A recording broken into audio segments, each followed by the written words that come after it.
Good morning and welcome to the 2026 Washington State University Community Engagement Summit. My name is Ben Calabretta and I serve as the Director of the Center for Civic Engagement, or the CCE. At the CCE, we strive to advance WSU's land-grant mission by engaging students, faculty, and community as co-educators, co-learners, and co-leaders to effect positive change. We host the Community Engagement Summit to highlight inspiring and impactful examples of community engagement throughout the WSU system. Last year at this time, we had just submitted our application for consideration of WSU as a Carnegie Community Engaged institution. If you missed it in January, I'm happy to report that WSU did, in fact, receive the Carnegie Community Engagement classification through the year 2032. It's quite an honor and reflects the amazing work we all do in engaging with our community. Before we start, there are a few things I'd like to cover. First, this event is being recorded, and we'll have a video posted on the CCE's YouTube channel and on the Summit website. If you all could please take a moment to introduce yourself in the chat and let us know where you are joining from and what organization or department you're representing, that would be great. We will be utilizing the chat today to connect with each other and to ask questions of our presenters. After the main program of the Community Engagement Summit, we'll be hosting an optional workshop where you can learn more about getting started with community engagement. Finally, I'd like to acknowledge, as I sit here in Pullman, that we are meeting today as members of a community on the traditional homelands of the Palouse Band of Indigenous people and the ceded lands of the Nez Perce tribe. In fact, there are 37 federally recognized tribes that share their traditional homelands and waterways in what is now Washington State. We all should acknowledge their presence here since time immemorial and recognize their continuing connection to the land, to the water, and to their ancestors. We express our deepest respect for and gratitude towards these original and current caretakers of the region. Our goal is that we all learn about and feel inspired by the amazing partnerships statewide between faculty, students, and community partners, and how those partnerships have manifested into true community-changing collaboration. Later in the program, we'll be recognizing our recipients of the second annual Partners in Innovation Awards for Community Engaged Learning, who exemplify this work. But first, to kick us off, I'm honored to introduce Washington State University Provost Chris Riley-Tillman, who will provide opening remarks. Thank you, Ben. Good morning and welcome. I'm delighted to be with you all today and want to thank each of you for your commitment to the communities we serve. Community engagement is fundamental to who we are as a land-grant institution. It really differentiates us from many other types of universities. From the very beginning, Washington State University has been shaped by the responsibility to share knowledge, partner with communities, and apply our teaching and research in ways that improve the lives across Washington State and beyond. The work represented here today reflects that commitment. This is the type of work that really is what people are calling out for and what differentiates the type of university we are and many other universities. Across the WSU system, community engagement takes many forms. It includes service learning experience that connects students' academic work to real-world challenges, extension efforts at the county level that translate research into practice solutions, meaningful partnerships with tribes and nonprofit organizations grounded in trust and reciprocity, community-based medicine that improves health outcomes, and countless examples of student volunteering and civic leadership. Together, these efforts demonstrate the many ways WSU shows up as a trusted partner in our communities. Earlier this year, as Ben just talked about, WSU received national recognition for the work through our reclassification as a Carnegie Community Engagement Institution. This designation, awarded in January 2026, affirms what many of us already know, that community engagement is rooted in our institutional culture, values, and practice. More importantly, it reflects intentional, sustained work happening across our campuses, colleges, programs, and partnerships. I want to extend my thanks to the Center for Civic Engagement for partnering with my office to lead the effort to gather and document the incredible work across the WSU system. Their leadership in coordinating the process and completing the successful application was essential, and it wouldn't have been possible without the contributions of the faculty, staff, students, and community partners from across the university. This was a massive amount of work, and I don't want to minimize or maybe I should emphasize more just how hard this was to accomplish. It's a wonderful designation for WSU. It's something we should be really proud about. And the folks in the center, people in my office, all of our faculty, staff, students, graduates, et cetera, partners, none of this would have been possible without all of that work. And it's something that we should also all be really, really excited about. Today, my hope is that this summit serves not only as a celebration of what we have accomplished. I've been here for 2 years, so I'm going to say you have accomplished, and I was lucky to be a small part of, but also as an opportunity to learn from one another, strengthen our partnerships, and continue advancing community-engaged scholarship and practice in ways that honor WSU's mission and strengthen the communities that we serve. Thank you for being a part of this important work. I can't emphasize enough how this is a defining feature of this university and something we should be incredibly proud about, lead with, and frankly, as long as I'm here, we'll be talking about it more and more and more. So thank you for everything. I'm really excited about this event, and I'll stop talking.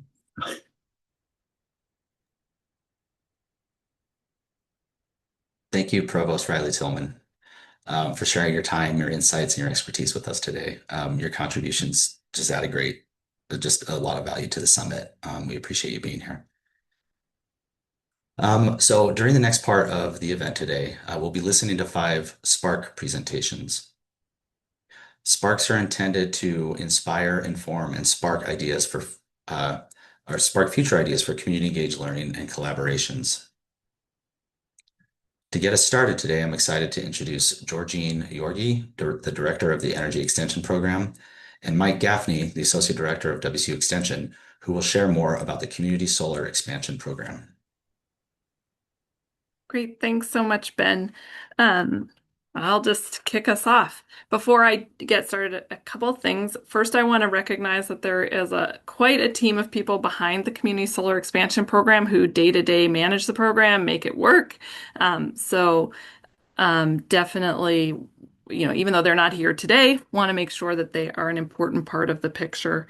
And then second, want to take a minute to introduce the energy program because sometimes people are surprised or confused to hear that WSU has an energy program. We are part of Extension, and we sit within the College of Agriculture, Human and Natural Resource Sciences. We've been part of the university since the 1990s and work statewide and really beyond the state in the region as well to support improvements to energy efficiency and also to support the development of resilient and reliable energy sources for the region. We collaborate with a ton of partners outside the university and also partners within the university, including particularly with the newly established Institute for Northwest Energy Futures in Tri-Cities.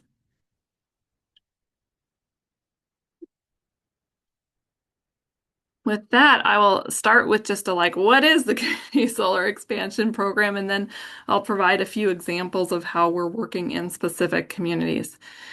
The Community Solar Expansion Program is a program established by the Washington State Legislature, and when they established that program, they assigned WSU, and in particular the energy program, to administer that program and develop it. You can think of the Community Solar Expansion Program as really a kind of next generation in the state's efforts to support the development of solar energy in the state. And it's maybe easier to understand why it's structured the way it is if you understand some of that history. So just a tidbit of that history. Historically, the state provided incentives for solar development that were based on energy generation. So you installed the system, and then when it generated renewable energy, you got an incentive based on how much energy it generated. There's a certain logic to that. But one thing that it meant was that solar installation was done mostly by middle and upper income folks because you had to have enough money to install the system and then wait over 10 years or more for the system to generate energy to realize those incentives. And so the Community Solar Expansion Program was really an effort by the state to say, wait a minute, let's make sure that the benefits of solar are also available to low-income energy users in our state. And so the Community Solar Expansion Program provides $100 million in payments for the development and completion of solar projects that are between 12 kilowatt and 199 kilowatt of direct current. The program will last for 10 years, started in 2022. And those systems have to benefit low-income energy users, low-income service providers, or tribal and public agency subscribers who are providing services to low-income folks in the state. Through March of 2026, 48 solar projects were built and an additional 134 projects were pre-certified to begin construction. And you can see that those projects are across the state. Our role in this program is really, we're charged with taking the legislature's guidance, developing it into a program, and then administering the incentives. So we do a lot of work to structure a clear, accessible, and fair process for applying the incentives. We're, stewards of the state's dollars. We also work very closely with utilities to encourage them to participate. The incentives are actually paid by utilities who then receive reimbursement from the state, but it's voluntary for them, so they need to opt in. So we do a lot of education with them to sort of explain how the program works, answer lots of questions in the hopes that they will opt in, and then the program will be available in their service territory. We also do an equally large amount of work with applicants to help them understand the program's guidelines, the logic behind those guidelines, here were the legislature's goals, and to help ensure that applications are a good fit with the program's goals and requirements. We authorize the payment of incentives through pre-certification before the system's built. When you make that outlay, you want to know that you are most likely getting that. If you follow the plan, you're going to get that incentive on the backside. And then we also certify projects after they're built to say, yep, this system was built according to the plan that was submitted and it is authorized for an incentive. And then last but not least, we do a ton of collaboration with others at WSU and with other local partners to kind of help support these projects. They are complicated projects that normally involve quite a number of partners. And at the end of the presentation, Mike will talk a little bit about a neat example where we were collaborating with another part of Extension, in this case, community and economic development, to support rural schools. Oh, actually, let me go back and just say, when we look at this overall, the state's goals are, number one, to support low-income energy users, and number two, to promote solar development across the state. This benefits the grid as a whole by bringing new energy resources online. It also supports the state's goals around achieving climate commitments. So the projects that have been built to date provide about 841 metric tons of carbon dioxide per year in mitigation. And then those projects that have been pre-certified are estimated to provide about 3,500 metric tons of CO2 per year in mitigation. Likewise, the completed projects generate about 4,000 megawatt hours annually, and that's an estimated cost savings of about $400,000 a year. That $400,000 is reinvested as benefits to low-income Washingtonians. And one of the cool things about this program is that it can look pretty different depending on the project. So that might be directly reducing the energy burden for low-income energy users. It might be reduction in food insecurity. It might be housing support. It might be after-school programs or other school program support. Whoops, sorry. So I'll just give you a taste of this. You're looking here at a drawing of the Hifumi N apartments that are run by Spokane Housing Authority. That's a public entity that provides and promotes quality, affordable housing options across 6 counties of Eastern Washington. And this particular housing development was constructed in 1972 to support Spokane's low-income senior and disabled renters.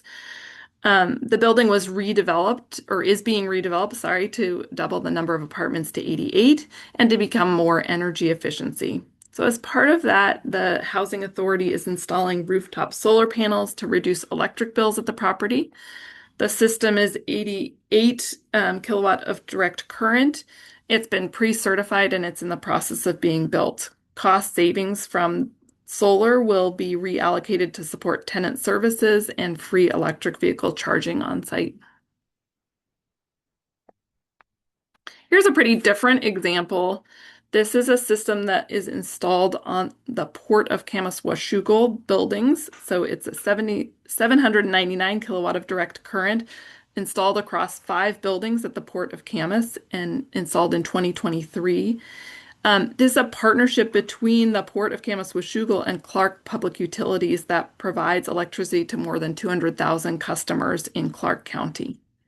As part of that system, one portion of that system is dedicated to the Community Solar Expansion Program, 199 kilowatt of direct current. And that particular part of the system, the value of the energy generated is all dedicated to Operation Warm Heart, which is a donation-funded energy assistance program that helps utility customers who are in financial crisis. And then last but not least, I'll pass it off to Mike Gaffney to talk about a cool set of projects on schools in Eastern Washington. Thanks, Georgine. I appreciate the handoff and the backstory. This project is an example of a really interesting multi-party public-private partnership. Actually involves 2 components of WSU Extension, Georgine's unit, the energy program, and the Community and Economic Development Program unit, which has a statewide responsibility. CED has a long-standing partnership with an organization called Partners for Rural Washington, which is a rural development agency for the state. And we got a question from them not all that long ago if we knew anything about energy. And I was able to say, I know a person. And that led to this really interesting partnership where Community and Economic Development Program Unit plays a role. The energy program plays a role, as you've just heard described by Georgine. Partners for Rural Washington is sort of the linkage across the partnership. Zero Emissions Northwest, a company here in Eastern Washington, really initiates the project. Each project involves a school district here in Eastern Washington, commercial installers, and public utilities. So you see quite a complicated mix. And in essence, Zero Emissions Northwest, ZEN, assists rural school districts in applying for the funding that you just heard about from Georgine. And if they are pre-certified and then certified, those projects are commercially installed by partners identified by Zero Emissions Northwest. And funded by the incentives that Georgine talked about through the utility. And then those electricity savings from the installed solar are applied by the school district, and each school district is slightly different, to support underfunded students and underfunded student programs. And those serve low-income students, and they might be access to lunch programs, might be field trips, it might be art programs, it might be music. Lots of examples, and each school district is slightly different. The visual you're seeing here on this slide is from the Harrington School District, which was the first one to reach completion. And that was in late fall of 2025. As you can see, significant solar array there on the roofs of the buildings in Harrington. The photo of the kids is the public celebration and the ribbon cutting for that installation. As part of the Solar Schools program with this large multi-party partnership, a total of 20 schools, Harrington and 19 additional schools, have been identified and pre-certified, and the process is moving through certification, installation, and going live. It's expected that those savings will generate over $20 million in savings over the life of the projects across the schools. As it says here, provides discretionary funding for schools to provide services to underfunded students and services that otherwise would not have a funding source. Makes those schools way more resilient in terms of resistance to power outages, right? Because they are independent from the grid as long as the sun is shining and the solar arrays are working. And one of the interesting things from the partners' perspective is that in addition to making the schools more resilient and providing those funding savings that can support unfunded or underfunded projects, those schools also become more effective in one of their really important secondary roles. Very often, if there is a significant event, flooding in Western Washington in December, for instance, or high winds here, and there's a need for public sheltering, it's the schools that provide that sheltering. And if the schools now are independent of the energy grid and have the capacity for generating their own solar, that makes them even more important and a greater asset for emergency management as a resilient source of community location for sheltering or for other community purposes. And I'm going to see if I can exercise my control over the slides here and move to the next one. I think we've made it with 50 seconds to spare, Georgine. Thank you very much. Contact information for the two of us. If you'd like more information, please reach out and we'd be happy to provide.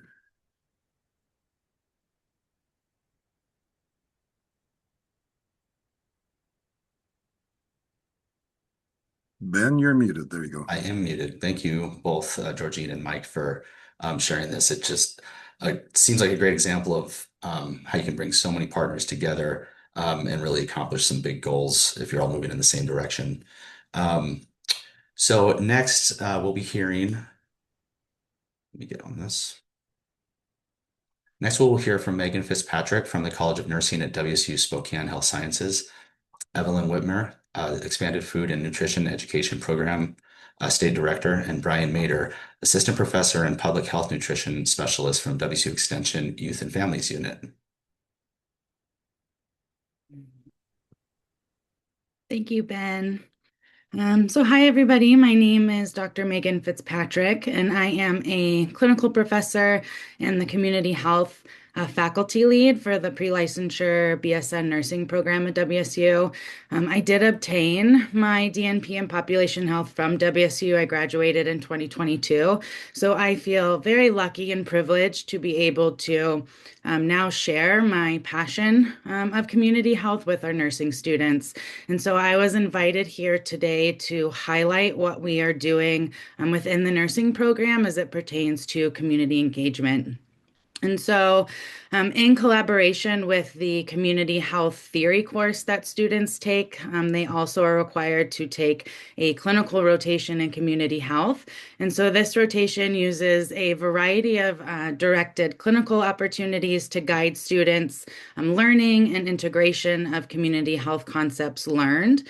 This is a very hands-on course where students will have the opportunity to explore the autonomy and collaboration necessary when providing nursing skills in a variety of clinical settings to diverse populations.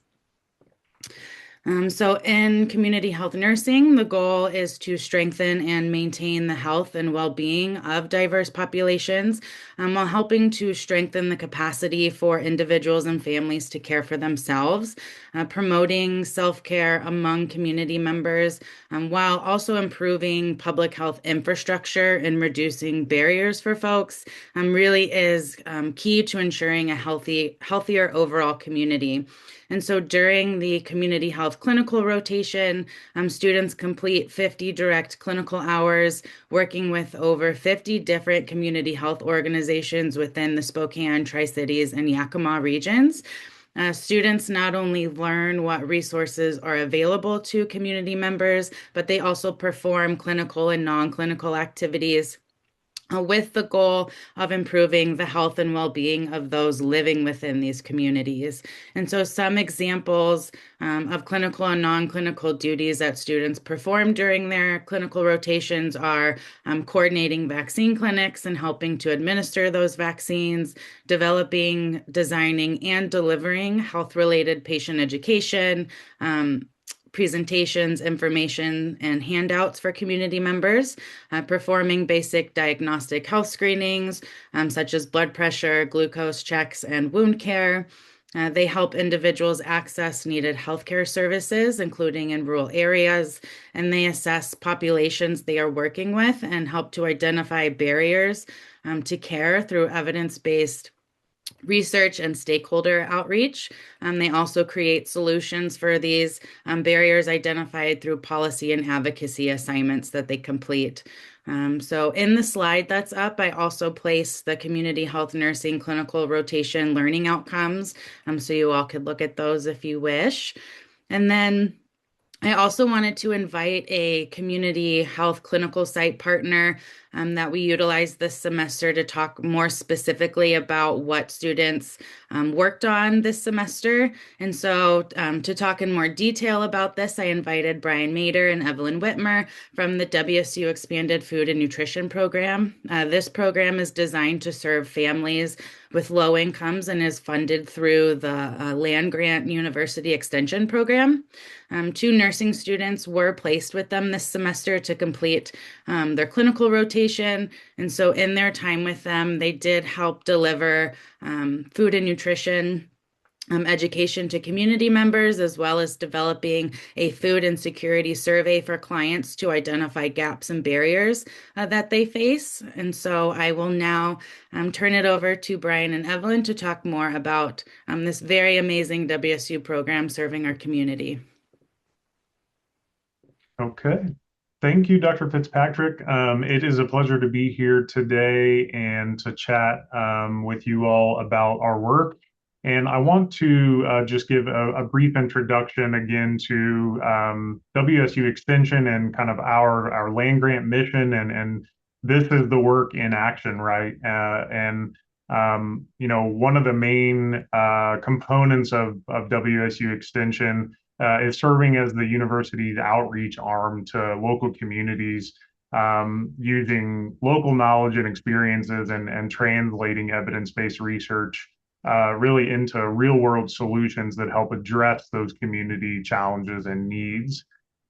We use a faculty specialist model, which helps to bridge the gap between both high-level expertise from the university, but also ensuring that we are doing things at the local level. And that structure really emphasizes and ensures that public health nutrition programs like FNEP and our other programs are led by specialists who both prioritize scientific integrity, but also the unique needs of local communities across Washington.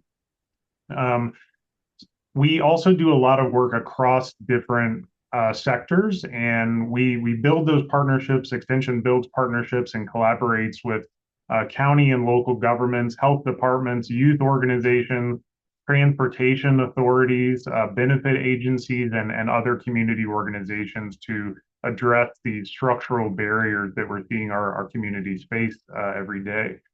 And really, our goal is to serve as benefit navigators. And as Extension staff, our goal is to help vulnerable populations navigate those rules and policies that govern their overall health and well-being. And then additionally, we focus on meeting people where they are and bringing education and support into those communities based on those needs that I mentioned earlier.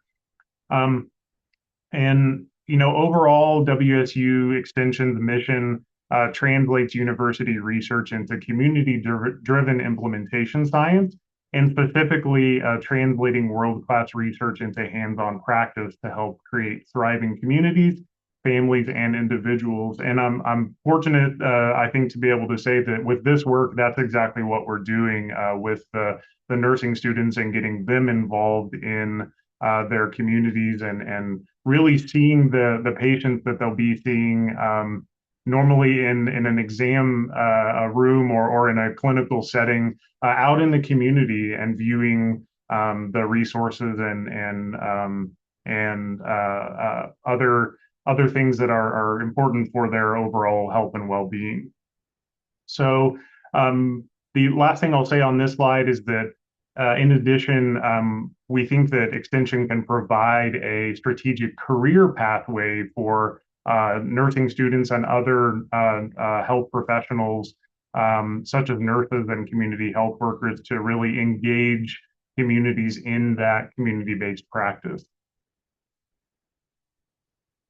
And wanted to talk real quick about FNEP, just in case you are not familiar with it, but the Expanded Food and Nutrition Education Program uses a trusted peer-to-peer model to deliver interactive nutrition and health education programming to low-resource populations. However, we've seen FNEP recently start to begin to adapt and evolve, and it's really evolving from this traditional nutrition classroom setting based program into this comprehensive public health navigation system that addresses both nutritional needs, but also systemic barriers that our populations are facing. And then also FNEP helps optimize resources for our participants, and they learn how to maximize available food budgets and make healthier choices within real life constraints. And then to wrap up, I want to make sure that I actually discuss the work that the students did and what we found out of that. And so really just in a hope to ground this work in the lived experience of our communities, I want to share this evaluation and these findings where we surveyed a small group, but a significant group of 30 FNEP participants who responded to our survey. And so what really came out of this data is sort of this dark and compounding cycle of barriers where food insecurity is really linked to many different logistical hurdles and friction within the systems that people are trying to navigate. And so the data really showed us that food access is shaped by more than just proximity to a grocery store.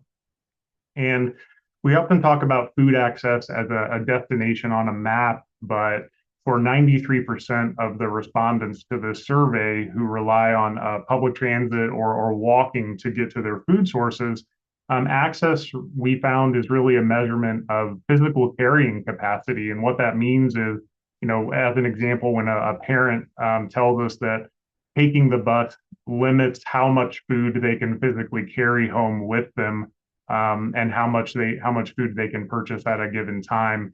They're describing what we named the transit nutrition penalty, and where simply the weight of healthier foods like fresh produce become harder to prioritize, and really they become a liability rather than an asset for folks, simply because they cannot carry heavier food items with them on public transportation. And so at the same time, we're seeing these families make difficult financial decisions, including choosing lower cost and less nutritious options to stretch those food dollars as much as possible. And then the last thing I'll mention here is that we also saw a clear and pretty critical gap in information.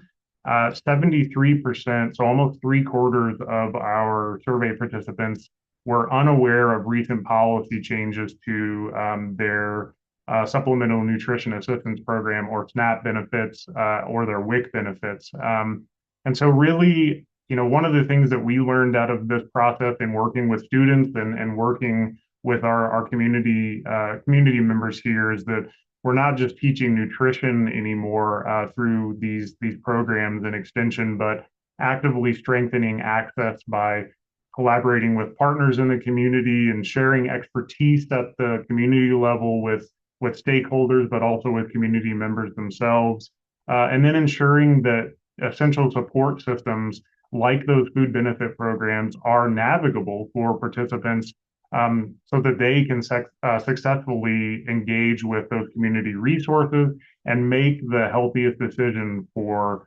themselves and their family's health. So this work was really a great opportunity for both nursing students and Dr. Fitzpatrick and us, Evelyn and myself here at Extension, to work together, and we are hopeful that this work can continue into the future. And in fact, I think we have a plan for students already for next semester. So we're really looking forward to that, and thanks, Dr. Fitzpatrick, for your collaboration with us, and thank you for having me here today. Thanks, everyone. Thank you.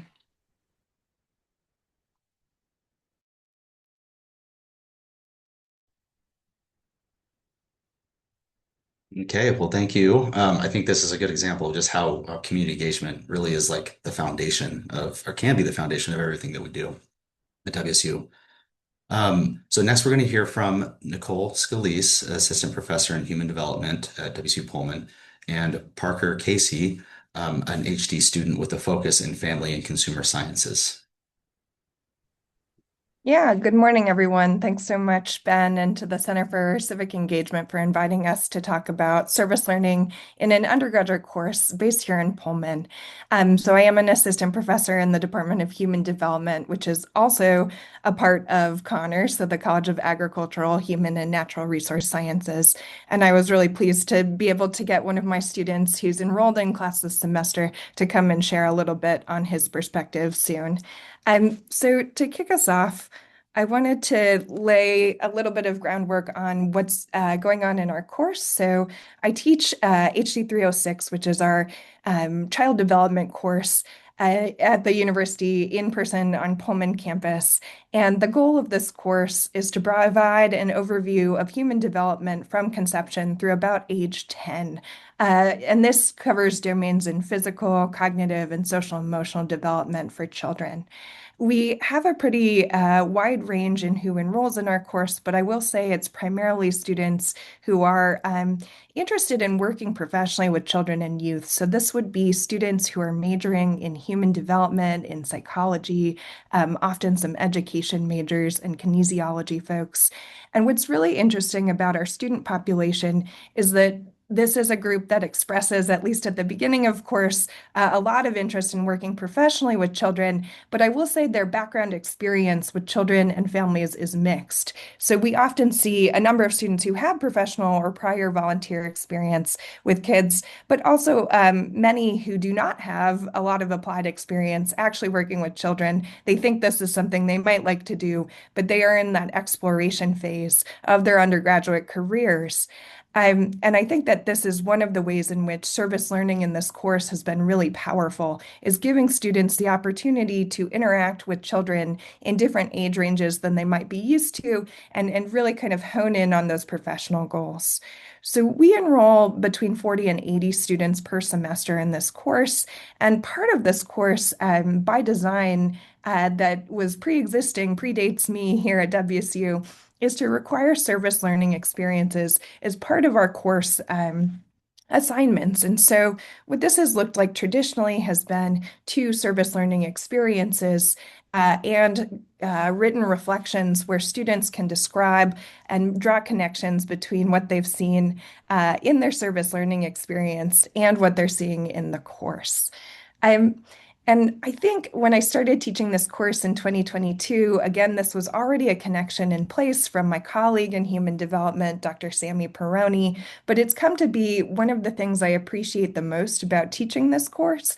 As Provost Riley-Tillman said in his introduction, this is really the closest connection I can see in my teaching to embodying our land grant mission. It really asks our students to get into community and connect with children and families in an applied way and provide that service. So if anyone has questions from an instructor-facing perspective about what it's like to incorporate this into your courses, I'll just say now I highly recommend it and happy to connect to talk more about what this looks like in HD 306.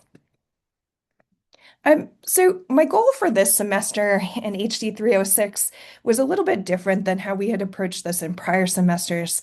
I was just counting them up. This is my 7th time teaching this course since I arrived in 2022.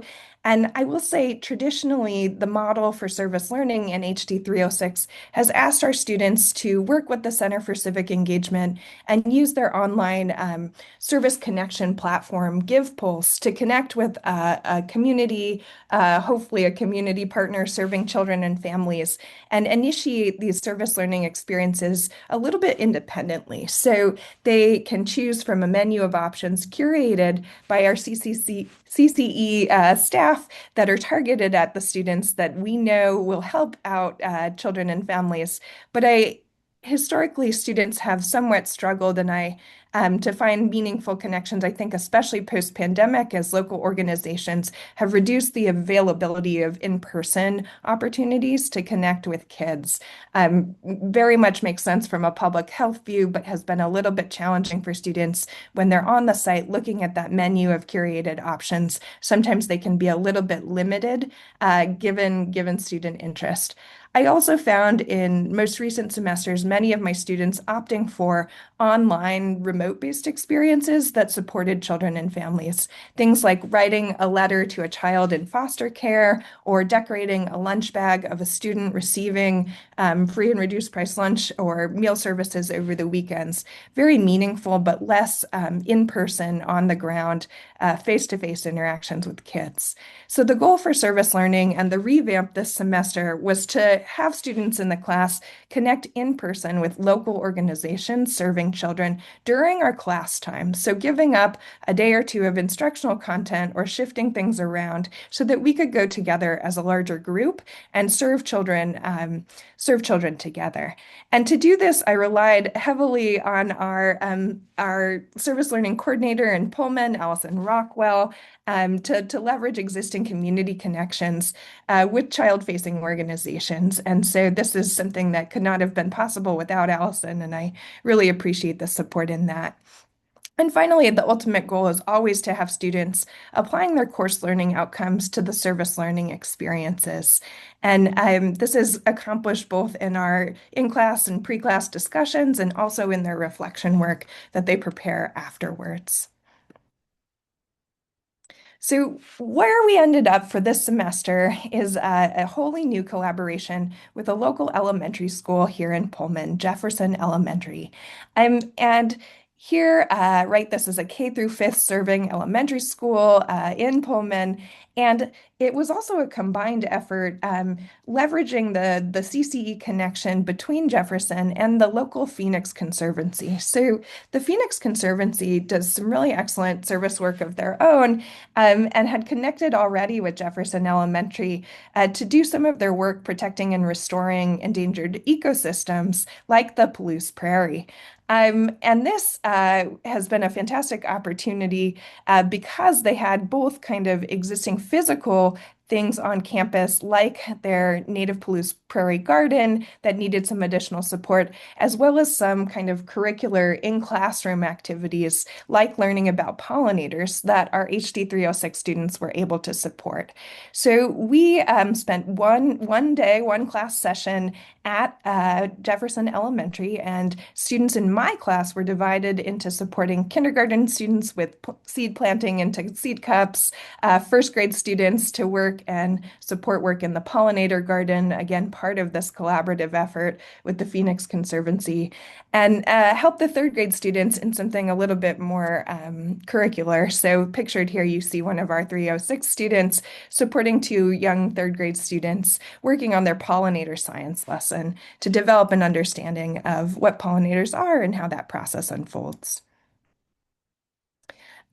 For Jefferson Elementary, in terms of outcomes from this one day, one-time experience that again occurred during our class session, we yielded 30 hours of service learning just immediately, just given the number of students who were there and the time that we were there. And I received particularly positive student feedback from this experience. In particular, my undergraduate students were very pleased to have the one-on-one opportunity to interact with children. We've spent the whole semester talking about them, and it was great to get to see this in practice in a much more applied way than I can accomplish just describing or playing videos in class. Students in their reflections have already been able to identify examples of children's physical, cognitive, and social emotional development in real life settings. So we weren't doing, developmental tests or again, watching videos. We got to just see kids being kids, and all of this development was really clear in person to our students. And like others have mentioned, this has been so successful that we have plans for a future collaboration to continue this work in future semesters. The last thing I'll say to transition to some student feedback from Parker Casey, the student in my course, is that one of the things that we ask in the reflections from our students is for them to think through how their service learning experience has allowed for a connection to the CCE learning outcomes, which include civic responsibility and community knowledge, self-awareness and efficacy, and academic and career development. And although I always have students making connections across these learning outcomes, I thought Parker in particular did a really nice job of explaining how his experience at Jefferson connected to his academic and career development goals. So I'll turn it over to Parker to talk for a minute about your experience at Jefferson, what you learned and how that went. Oh, hi everyone. My name is Parker Casey, and I am a human development student at WSU Pullman. While I am not looking to work with younger children in my career, I would like to be a high school family and consumer sciences teacher. This opportunity gave me the great ability to work with younger students. That is something that I will maybe be able to do in my high school class because I will be teaching child development courses or human development courses. I really enjoyed this opportunity. I'm someone who values service, so this was really great to be able to do that in the Pullman community as I'm still kind of establishing myself here as I am a first year student. Additionally, when it comes to learning, I always learn best when it comes to application. I can memorize things if I need to, but I really appreciate the opportunity to work with the students that I'm learning about. And like, I remember one of the things I was talking to one of our fellow students about was this kid told us their whole family tree. And we were like, oh, that connects to what we learned about with this, or things like that. And it was a really great opportunity to learn more about children, not just from a lecture. While lectures are great, the ability to learn from actual experiences is something that I really value. Additionally, I really enjoyed interacting with children from different backgrounds because this is something that I value. I would like to work in a public school in the future, and this was just a really great opportunity to do that here in the Pullman community. So I'm really thankful that Dr. Scalise was able to set this up with the CCE because it was a really great opportunity, and I'm looking forward to today for our class because we're working with the WSU Children's Center this afternoon. So I'm really excited for that opportunity as well. Thank you for this opportunity. It was so great. Thanks so much, Parker. Thanks for sharing that reflection. Again, just one really nice example of what our HD 306 students are taking out of this community partnership. As Parker mentioned, we did plan 2 in-person service learning events this semester, and today, this afternoon, during class time, we will be headed to the WSU Children's Center to support some of our younger local children in the community with what the center needs are currently. So happy to connect offline and answer any questions, but thank you all for being here and for your commitment to community engagement. It's a great community to be a part of. Great. Thank you so much, Nicole and Parker. It's just great to have a student's perspective, and we'll actually be hearing from a few students here now, and we're excited about that. So the next person up who will be speaking is Yemi Olunayu. Yemi is actually a graduate assistant here at the Center for Civic Engagement and a PhD candidate in educational psychology and methodology.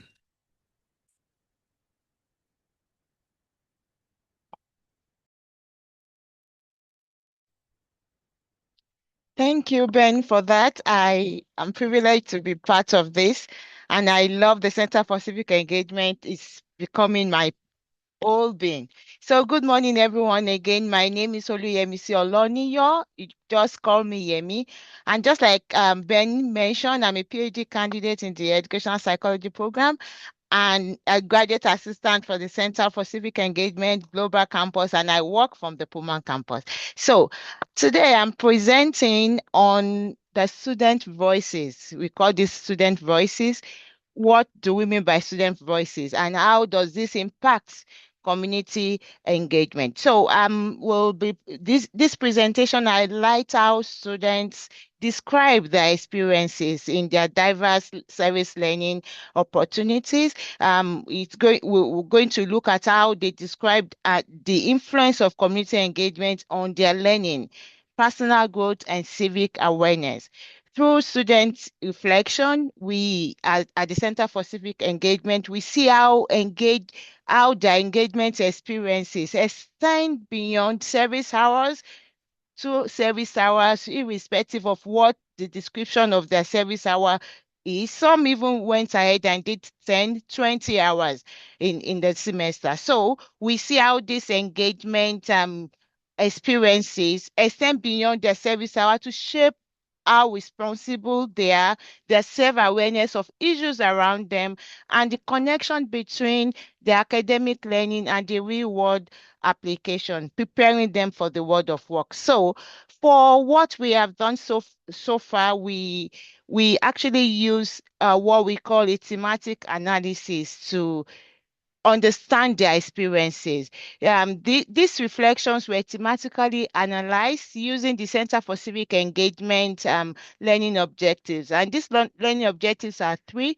We have them as a civic responsibility, which talks about how they understand issues in the community and their responsibility as citizens to participate in the democratic process of work and toward positive change in their various communities. So we also looked at the self-awareness and efficacy. Self-awareness and efficacy, I really, really like this particular one because it's more about who they are. If they are aware of who they are able to perform better, they are able to contribute meaningfully.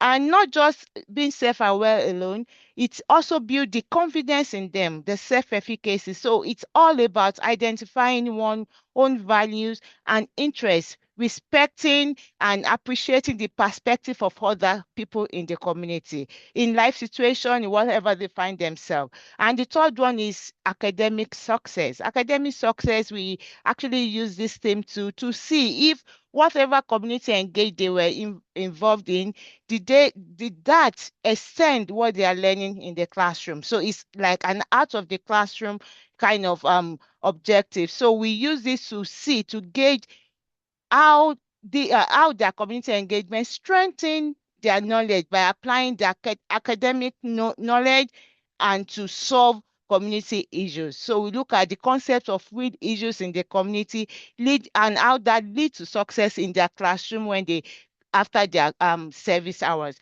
So these teams help us understand what students did in their community engagement experiences and how they interpreted those experiences, particularly in relation to these three learning objectives we just talked about. The next slide, please. Okay, I've seen that. So the first one we looked at was the civic responsibility. And as you can see, I'm not going to be reading everything, but you can see what the students are talking about in their civic responsibility, in their different experiences relating to civic responsibility. And there's one that actually got to me. I This particular student talked about how participating in the food drive was an eye-opening experience, highlighting the importance of community support, knowing that their collective efforts would provide nourishment and hope to those in need. That was so powerful. And I like while we're going through all this their reflection, they wrote this reflection after their engagement, and we see that this reflection statement demonstrated that their service learning experiences strengthen their understanding of the community issues, community problems, the social problems, their civic participation, and the importance of contributing, importance of being part of that, of creating the change. And they also see that it is more beyond their individual participation, is a collective work, it's more meaningful when they do it together. And one of them from the global campus actually put it out there that I got to see public policy advocates in action. I personally, reading this particular reflection, learned a lot from this statement. It further says that helping participants rehearse testimony and observing bill presentation. Then this person went ahead to say that poverty is a system, and so are the resources. I saw how poverty can be changed and how others fight for it. That was powerful. And this ensure we can see how they are more civic, how they see it beyond their own learning. They see it as a responsibility to be part of what other struggles are, and how they can create the change. Anyway, we do tell them they are the change we need, and we can all create this change together. So I'll quickly move on to the second one, which is about self-awareness and efficacy. Um, Student reflection in this one also demonstrated that their service learning experiences increase their confidence, of course, because what they do, they are able to see how they do it, they are able to see the gaps in what they've done, they are able to see the issues around what they've done. So it increases their confidence of what they are able to complete, the tasks they are able to complete. If that situation comes back to them, they know how to deal with it. And so we see that this demonstrated their service learning experiences. It demonstrated that how this increased their confidence, how it deepened their appreciation for collaboration and expanded their awareness of their own roles, of their own do this in contributing meaningfully within different communities. I think from Vancouver, the first reflection was talking about the group action learning training. And it, while reading this, it talks about how I began to appreciate the power of collaboration and collective problem solving. That was so meaningful. So these students see that he cannot do it or they cannot do it alone. It means that they needed to work with others to be able to provide solution to society community issues. So they are now aware of this, that collaborative skill is key in creating change. And another one talks about my first day volunteering. I felt an incredible sense of fulfillment as I was able to give back to the community by dedicating my time to those in need. You see how different reflection is talking about those in need. In the other one we read, with one of those we saw was also talking about participating in a food bank and helping those in need. And I also like this other one that talked about my service learning experiences connect my long-term goals. Can we see that self-awareness? They can see themselves even in their future, because the communication skills I am developing will assist me in my future career investment. That was huge. I will need to be able to effectively communicate with my coworkers, clients, and possibly zoo sanctuary guests. So this is now a confidence in themselves, in their ability, in what they're learning, in what the bridge, the community engagement through the Center for Civic Engagement is closing up. It's closing up that gap. And this student is now aware that these communication skills I'm developing through this work will help them in their vetment. And the last one talks about the most valuable service in human society has offered me is the opportunity to learn from real experiences and connect with people whose lives and perspectives are different from mine. Self-awareness. They see that in life, in the world of work, there will be other people's perspective. And at the Center for Civic Engagement, we do say this more and more during our trainings, that how you see other people's perspective different from yours, and how you are able to work even if those perspectives are different from yours, how you are able to adjust and come together in achieving the unified goal. I really like this, and we can see how this reflection statement demonstrated that their service learning experiences increase their confidence and deepen their appreciation for collaboration, and show them who they are, help them see other perspective in different meanings. So I'll quickly move on to the last learning objective regarding this, and that is about academic success. So we see, looking at this, one of them talked about, I was able to learn about a process to more efficiently burn waste to create usable charcoal. That is learning beyond the classroom. learning, taking this. This is like an external textbook handout. Now I'm learning to efficiently burn ways to create usable charcoal through the community engagement experiences. And I mean, being an educator myself, one talked about volunteering in a field grade classroom. And I tell you, this particular volunteer even mentioned the teacher's classroom for you to see how confident they are in what they've done. And we said, volunteering in a fifth grade classroom has taught me to the value of flexibility and adapting in teaching. This is what they will teach any master in teaching, educational student, pre-service teachers going out there. And now this is not even a pre-service component of the program. It's in through the community engagement. So he has learned now is through observation that every lesson does not go up as planned. And being able to adjust on the fly is essential to keep students engaged. This is so meaningful. Even as a PhD candidate, reading this, I felt a sense of achievement that, oh, even through the community engagement, we are also preparing them for their pre-service component. And now this particular individual made mention that whether it was changing the approach to a difficult concept or adjusting the pace to better suit the class. That is going beyond what the teacher will even ordinary teachers, in-service teachers will do. These students had learned so much within a few hours of community engagement. The other one talked about, I had the opportunity to both volunteer with an organization I care about, but to also see how my knowledge from the class affects the law of our state. Huge, right? And the last talked about, I learned the flexibility that flexibility can make a big difference in the effectiveness of instruction.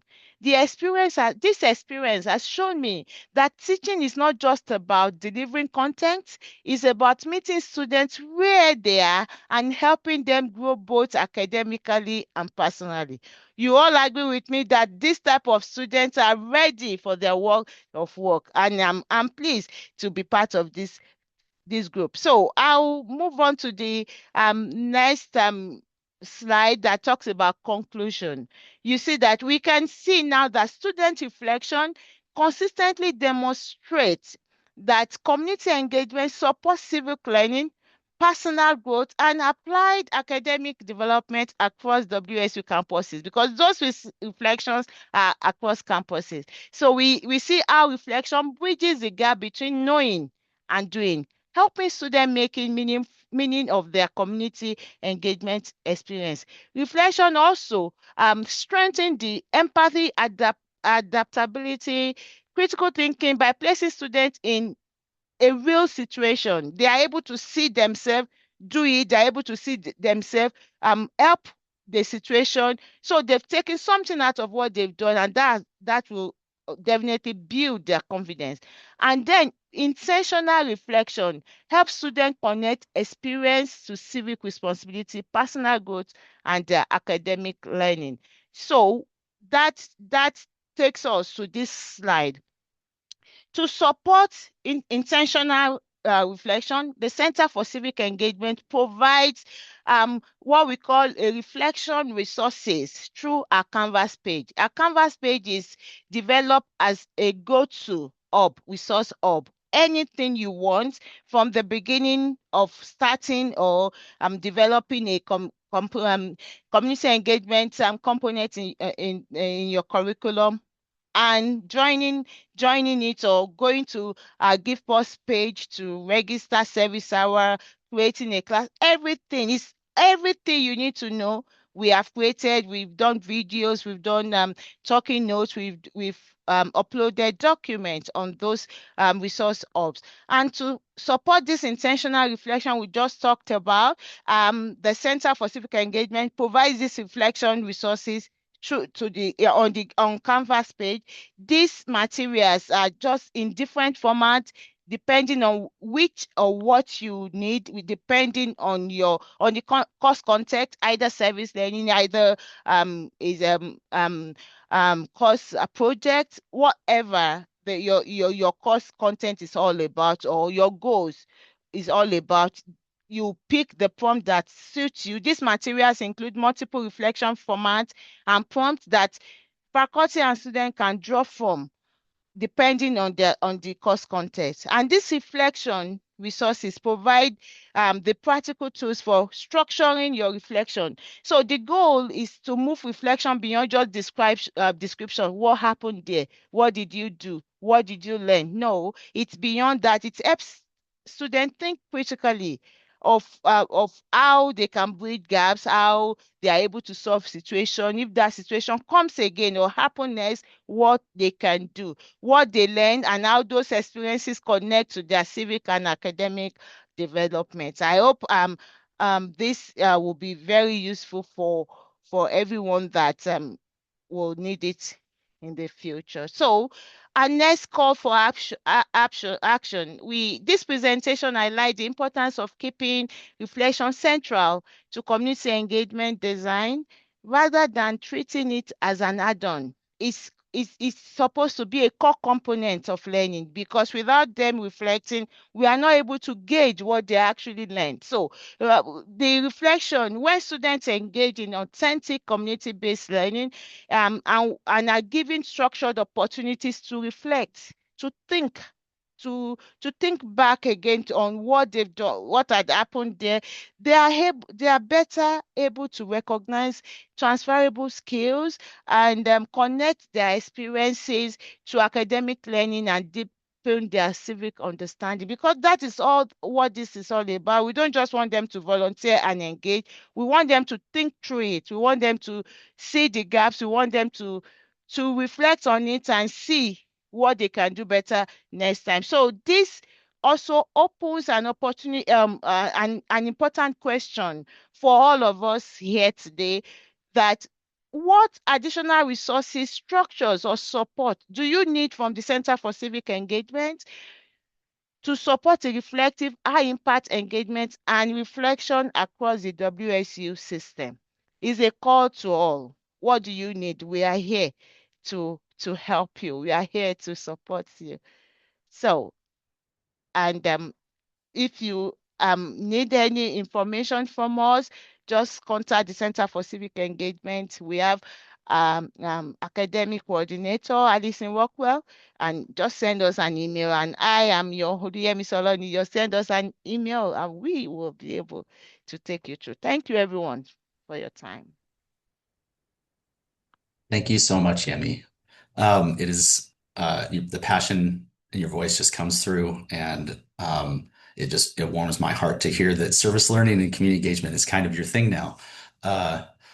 It's been really great to watch you grow in this way. Okay, so next up, we're going to be hearing from two undergraduate students, Luis Morales Carrera and Audrey Elliott. They're both just kind of amazing students, and they recently both earned multiple leadership awards due to their dedication to community service and leadership. And they're going to be talking about their own experiences, kind of what has driven them.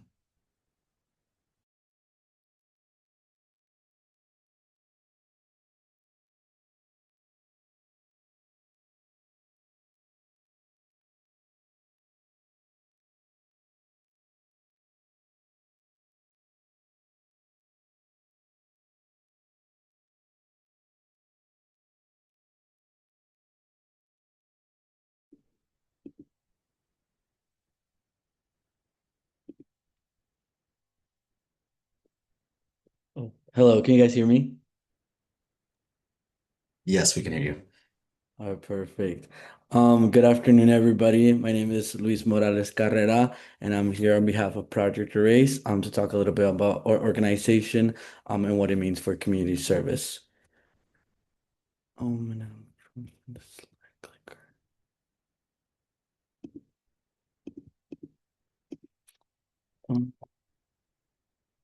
So my name is, as I mentioned, my name is Luis Morales Carrera. I'm an undergraduate student studying political science, pre-law, and education.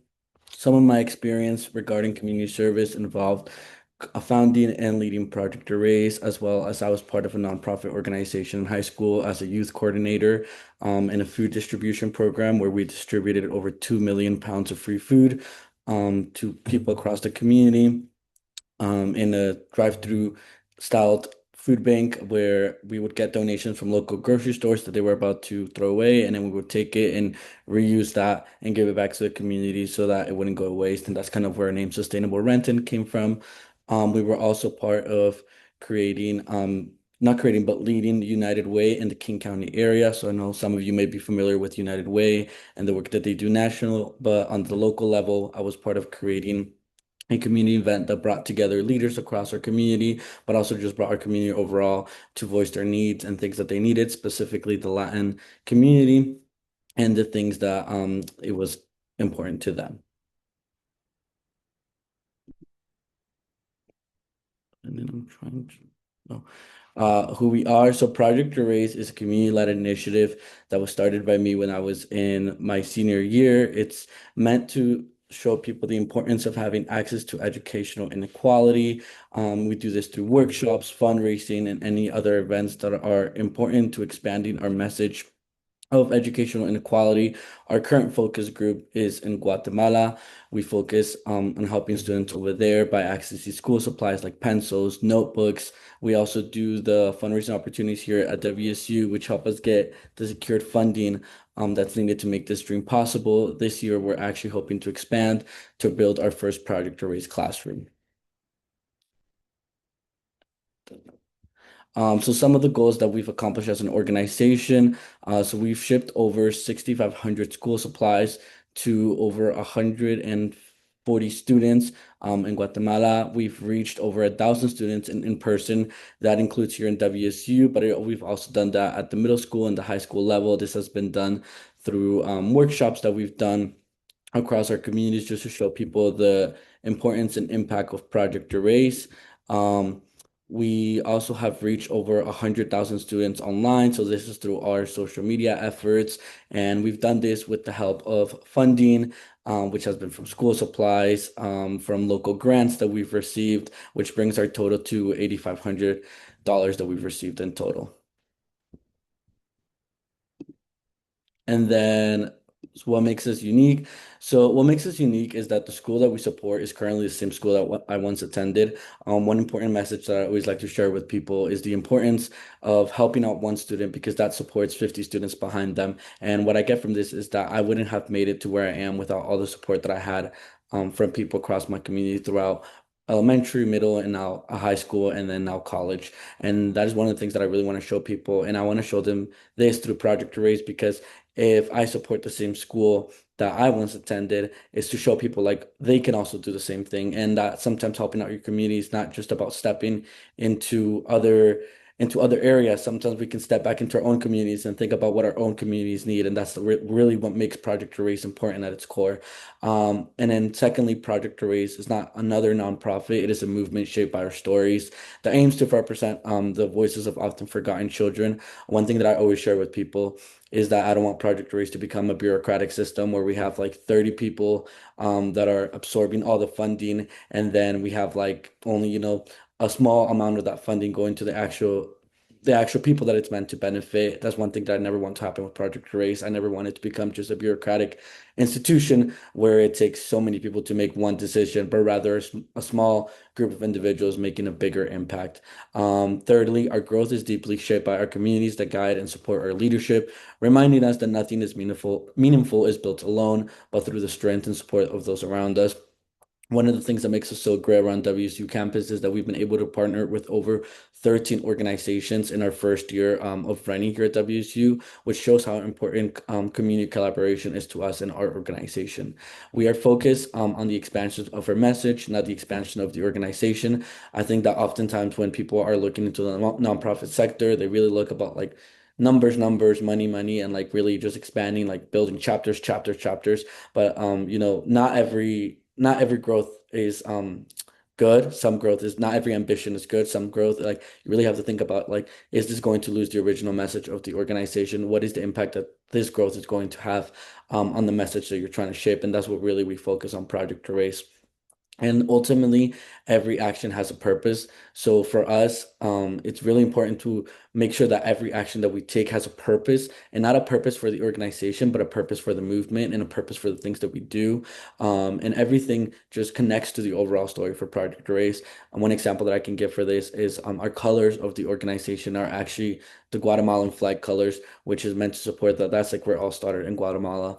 And then the reason why we have an eraser as our logo is because what I tell people is that, when you're writing down something and you mess up and you want to try again, you erase it. But when you erase it, not all of it goes away. Like part of it is still there. You just write over it. But even if part of it is still there, that doesn't stop you from trying again and erasing and trying again and erasing and trying again. And that's kind of like what we do is we make mistakes, but we erase them. We try again, we erase them, until we finally get it right. And then we can move on to the next part.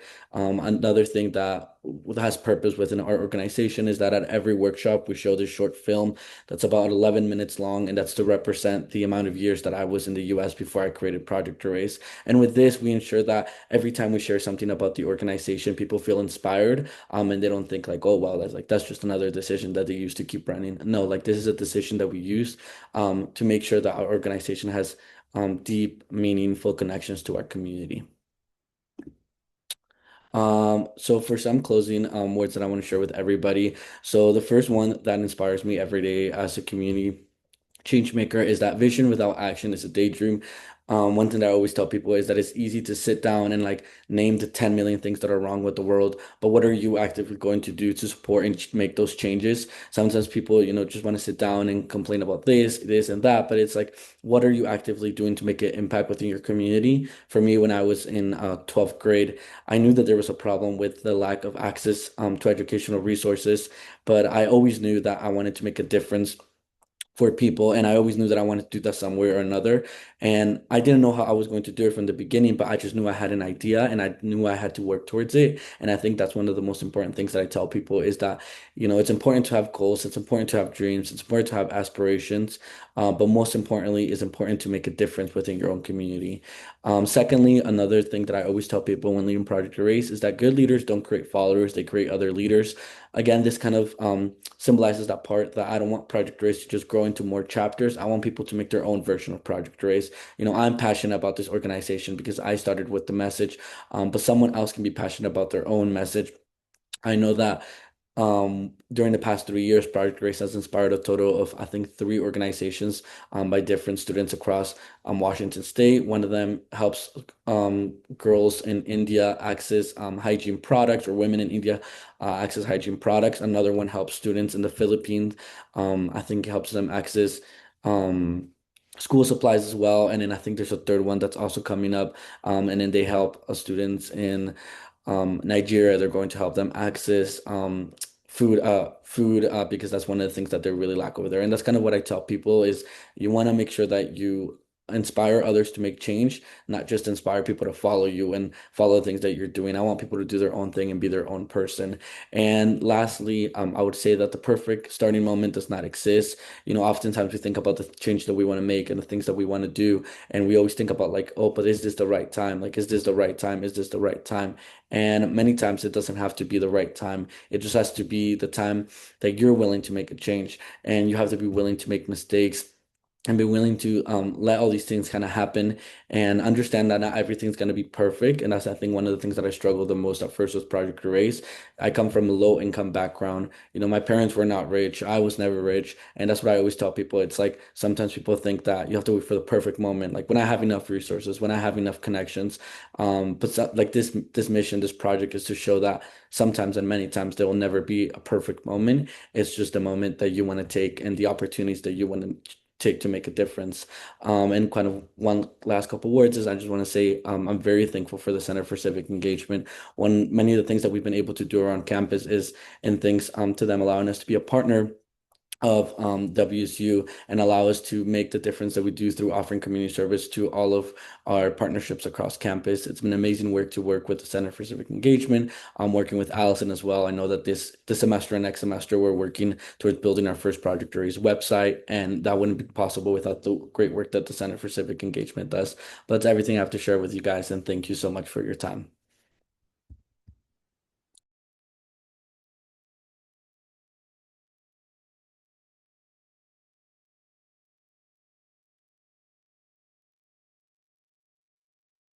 All right. Hi, everyone. My name's Audrey Elliott. Thank you so much for allowing me to speak here today. I want to take a second to commemorate Luis. That was an incredible presentation. Very well done. I'm very excited to talk about my experience as a community service member here at WSU. I'm a senior honor student majoring in rhetoric and professional writing with minors in environmental and political science.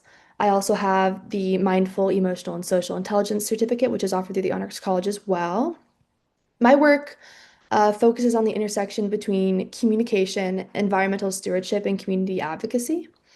I've always been especially interested in how we take what we learn in classrooms and apply that in ways that create tangible and local impact. Throughout my time in school, I've tried to approach engagement not just as a thing to participate in, but as a responsibility to place, to people, and to the systems that connect all of that.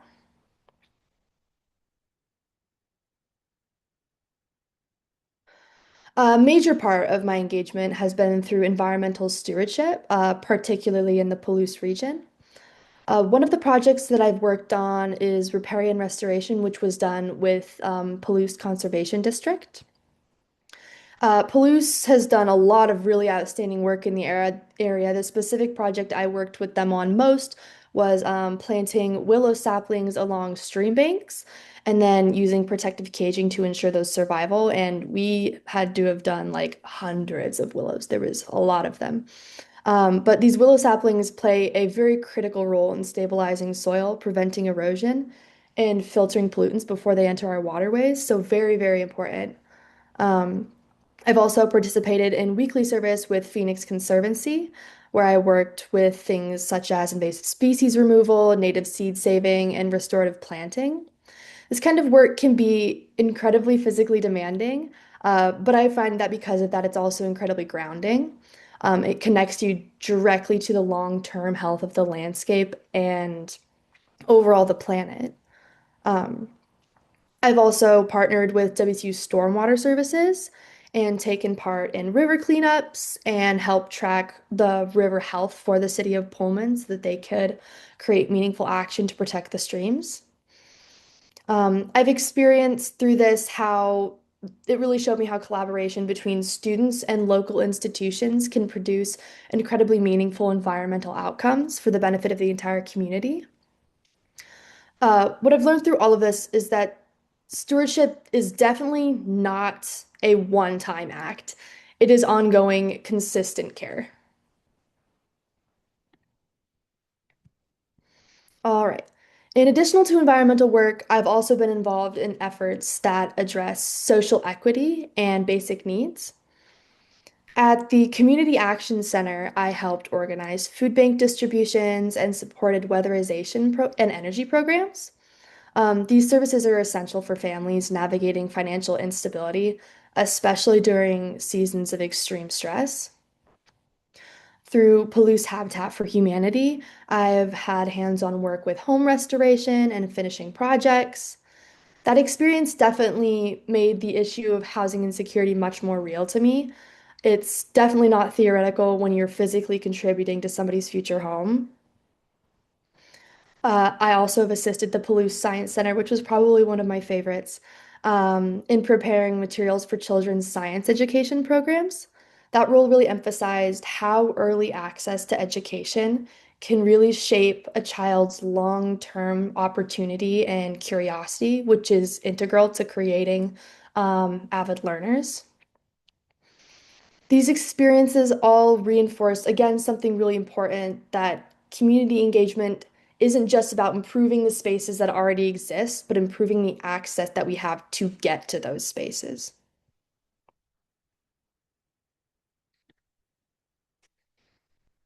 Another dimension of my work has been more through policy and grassroots organization.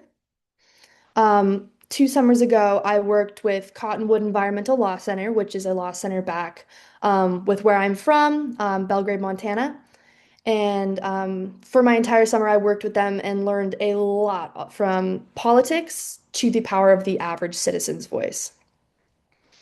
Cottonwood was a nonprofit organization, and so they worked really, really hard about, making sure that they continue to create meaningful advocacy in ways that don't align with the typical uh, funded democratic process, which I think can be really powerful. Um, Alongside Cottonwood, I worked with water adequacy. This initiative was also called WARD, which worked with petitioning efforts and community outreach to support sustainable water policy.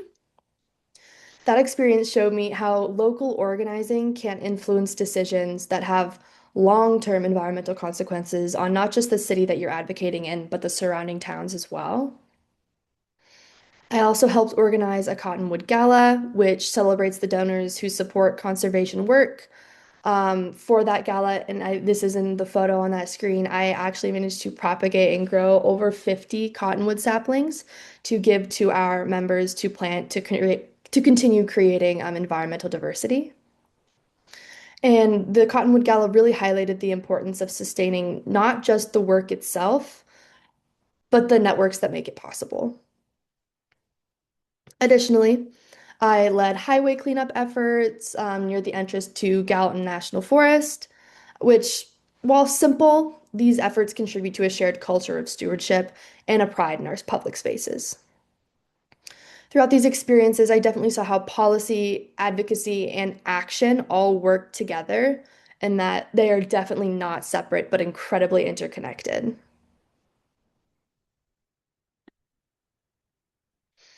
Throughout all these experiences, my understanding of service has definitely changed. I've come to think of restoration as a kind of moral understanding between myself and my environment, which includes anything from plants to people and everything that surrounds us. This commitment is something that's ongoing to care for the environments and the communities we're part of, even when the work is slow, unseen, or really difficult. I've also come to believe that access is a sort of architecture of belonging, whether it's access to housing, education, or environmental resources. These are the structures that determine who gets to fully participate within a community. And finally, I have wholeheartedly experienced the reciprocity of service. Engagement is not just one directional. You don't just give your time, you also gain perspective, relationships, and a deeper understanding of the world around you. I've come to know myself much better as a reflection of my work. My volunteer service has shown me exactly what I want to be and reinforced how important continual and strong community support is. These ideas have shaped not just what I do, but how I think about my role in a community overall.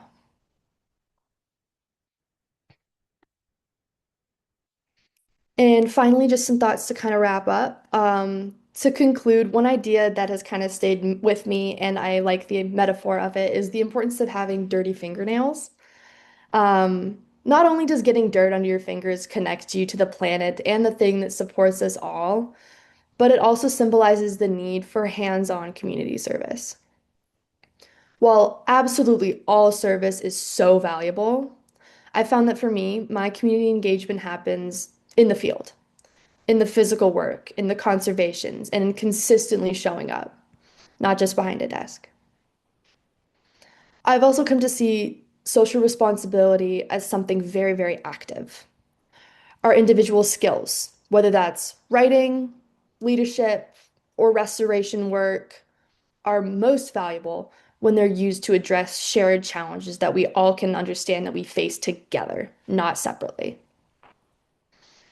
As a graduate, I'm not just leaving with my degree, I'm leaving with a commitment to contribute meaningfully to every community that I'm part of and to make sure that I will always leave it better than I found it. Thank you so much for your attention and for having me here today. I really appreciated it. Yeah. Thank you, Audrey and Louise, so much. You both really set a high bar for all of us, I think, not just for students, but for all of us. I mentioned that both of these students had won some awards earlier in the previous few weeks here. But what makes it even just more honorable is that they weren't necessarily going for awards. All of their work has never really been about checking boxes or building credentials. but rather grounded in values-based leadership that centers humanity, dignity, and compassion in everything that they do. So thank you both. That was really inspiring. Okay, so now we're excited to shift our focus and introduce the second annual Partners in Innovation Community Engaged Learning Award. This celebrates outstanding examples of community engaged learning that exemplify the spirit of community engagement at WSU. I'd like to introduce the CCE's Associate Director of Engaged Learning, Jessica Peroni. Hi, everyone. The WSU Center for Civic Engagement and the Office of the Provost are proud to award faculty and staff whose innovative community engaged learning practices create transformative, high-impact experiences for students and communities. This recognition reflects WSU's commitment to community and student engagement as a strategic priorities of both student and academic affairs. WSU defines community engagement as a relationship-based collaboration between Washington State University, faculty, staff, and students, and local, tribal, state, national, and global partners for the mutually beneficial, sustained exchange of knowledge and resources. Community engagement builds deep, trusted relationships with partners to scholarship and research, enhance curriculum and teaching, and addresses critical societal issues to contribute to the public good. This year's award recipients are outstanding examples that embody the core values of Center for Civic Engagement, fostering reciprocal partnerships, integrating academic learning with community engagement, promoting critical reflection, and enhancing student success through meaningful real-world experiences. It's my pleasure to introduce our award recipients. Please join us in recognizing these 5 amazing collaborators of the CCE. First, Rebecca Cooney, Professor of Strategic Communication in the College of Communication at WSU Pullman. Through Rebecca's long-standing partnership with the Center for Civic Engagement, she has connected hundreds of students to real community needs across the Palouse region, from food insecurity, public health, mental health, senior isolation, and rural healthcare access. Service learning projects place students in the role of professional PR consulting teams, where they design full integrated campaigns for regional nonprofits using industry frameworks like the RPIE model and the PESO matrix. A central partnership with the Pullman Regional Hospital Foundation has students this semester working on a $45 to $50 million $45 to $50 million hospital expansion with real budget, real clients, and real community stakes. Community partners are deeply embedded in this process, providing direct consultations, direct feedback, and professional guidance throughout the semester. Students leave with portfolio-ready materials, industry standard skills, and a genuine understanding of how strategic communication can serve as a vehicle for equity and community well-being. Critical reflection is built into their final presentations, where students are required to articulate lessons learned and connect their hands-on work back to community theory, ensuring the experience shapes not only their professional skills, but their social responsibility and academic development as well. Congratulations, Rebecca, for your outstanding contributions. Now it's my honor to introduce our next award recipient, Hong Tao Deng, Assistant Professor in the School of Design and Construction at WSU Pullman. Hong Tao Deng has developed a multi-year model of community-engaged learning that directly connects construction management courses and students with real-world community needs. Hong Tao partners with the Center for Civic Engagement and the Palouse Habitat for Humanity to embed service learning, technical training, and reflection into the curriculum. The service learning component adds a meaningful, high-impact dimension to the course by allowing students to apply their skills in ways that directly benefit the community. Students gain hands-on experience by contributing over 500 volunteer hours to local affordable housing projects, while also applying industry tools like AutoCAD, Revit, and BIM to propose innovative solutions that improve construction efficiency, sustainability, and affordability. Students go even further in his upper level courses by creating 3D printed housing models used in habitats, public outreach, and fundraising efforts. This work not only strengthens student learning and professional skills, but also advances Habitat's mission and fosters long-term reciprocal partnerships that address housing challenges in the Pullman community. Congratulations, Hung Tao. Now I'm excited to introduce Praveen Sakar, Associate Professor in Engineering and Computer Science at WSU Vancouver. Praveen has created a powerful model of community-engaged learning that transforms the technical skills of engineering education into a deeply human-centered and impactful experience.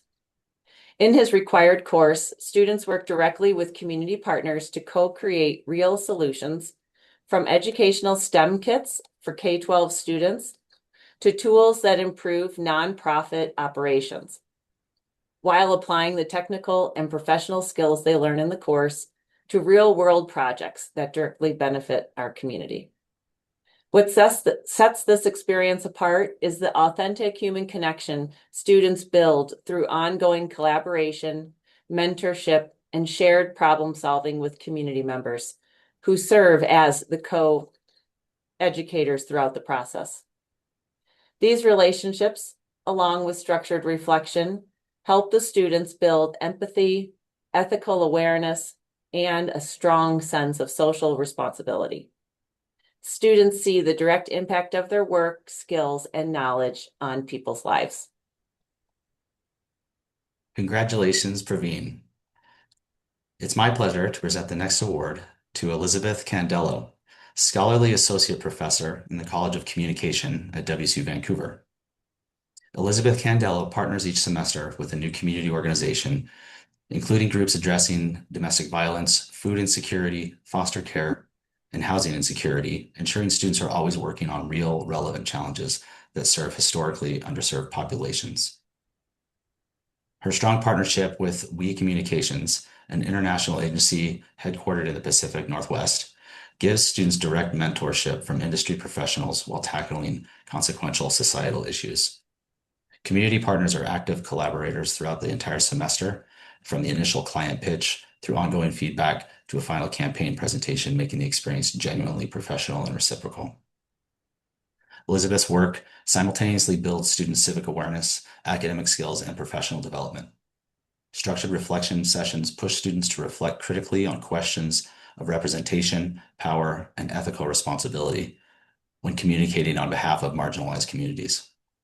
The result is an education that is not only professionally rigorous, but socially purposeful, preparing students to enter communication field as practitioners who understand that how you tell a story matters just as much as the story itself. Congratulations, Elizabeth.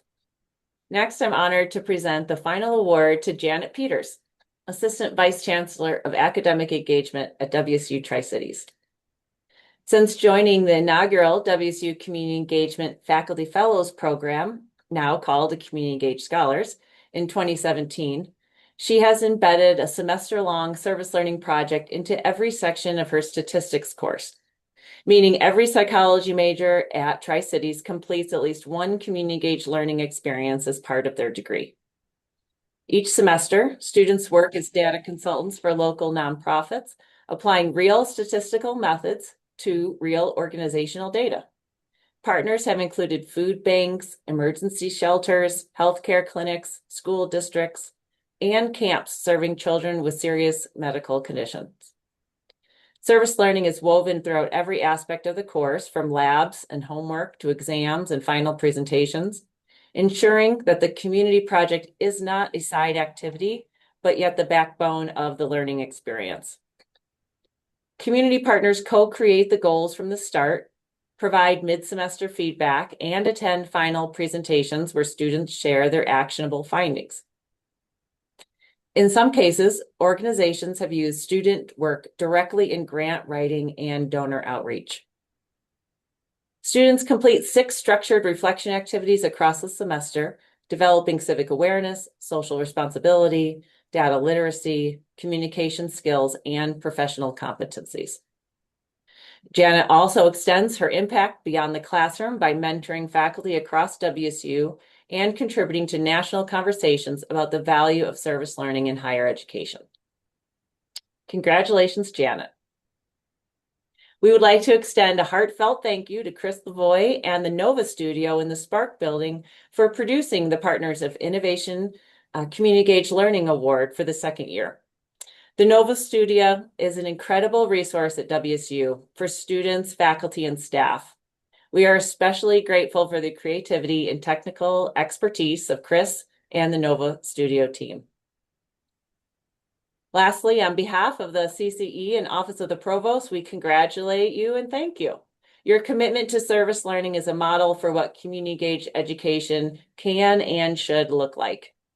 Each of you has built learning experience that connects students to real communities, real challenges, and real purpose. Your partnership with the CCE makes this work possible, and we are proud to work alongside you in it. Thank you for your dedication to WSU, your students, and to our communities. Okay, so I'm going to give a few closing remarks. First off, I just want to thank everyone for attending today's event. It really is a great culmination at the end of the academic year, a way for us to celebrate and feel inspired. As we begin to wrap up, I would like to thank all of the staff at the Center for Civic Engagement for their dedication to our work in supporting community partners, students, faculty, and staff to facilitate impactful community engagement. I also want to show my appreciation for Jessica Peroni, who takes on the lion's share in planning and developing this event. I worked that into the script just like an hour ago. It really wouldn't happen without her leadership, so I definitely appreciate it. So many passionate people at WSU are living the land grant ideals, and we hope you leave feeling inspired to explore how community engagement can enrich your own work. As you can see from our presenters, community engagement at WSU makes a real impact for everyone involved, including our community partners, our faculty and staff, and our students. We gather feedback from students who participate in community engagement projects, and I want to share one final impact just to demonstrate how valuable and impactful community engagement can be. This is a direct quote from a student who participated in one of our CCE-led projects.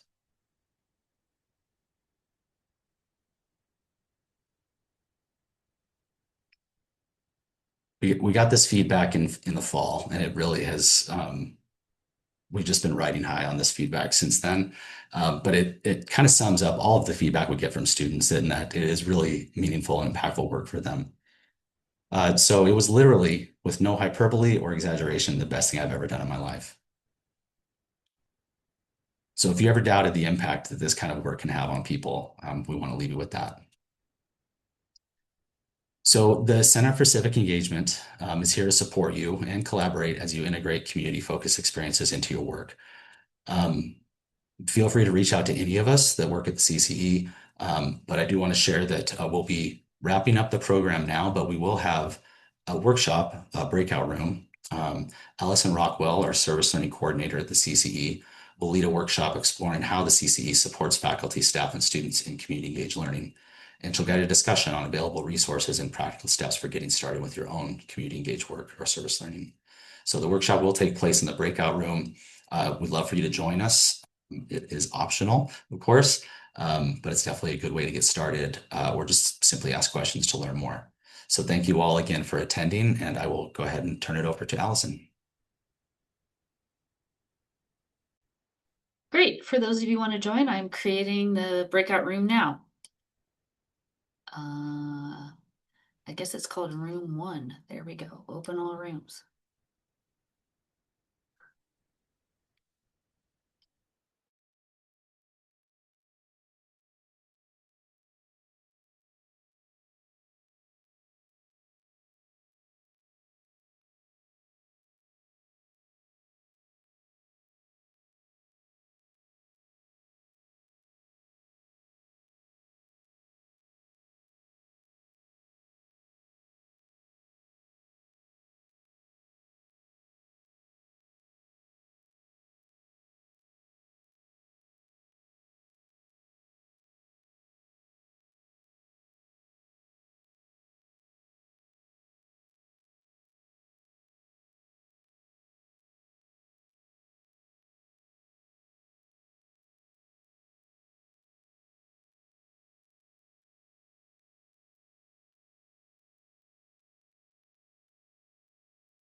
And everyone, I'm standing by to assist. If anyone wanted to join the breakout room but was having issues with that, feel free to let me know and I can see what I can do.